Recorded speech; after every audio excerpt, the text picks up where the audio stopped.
Le vocali. Vocale O, terza parte.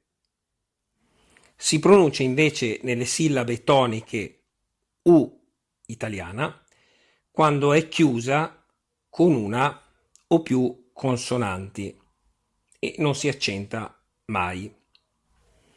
Esempio di parola con una consonante: cur, correre, group, nodo, rus, rosso, tuk, marcio.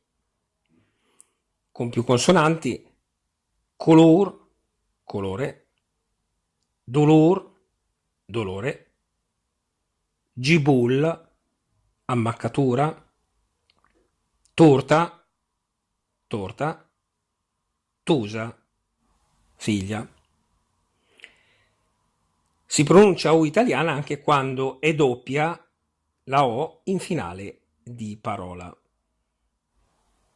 Non sono molti gli esempi, ne citiamo soliti due: Q, testa, e la prima declinazione del verbo sapere. Mi e il su, io lo so.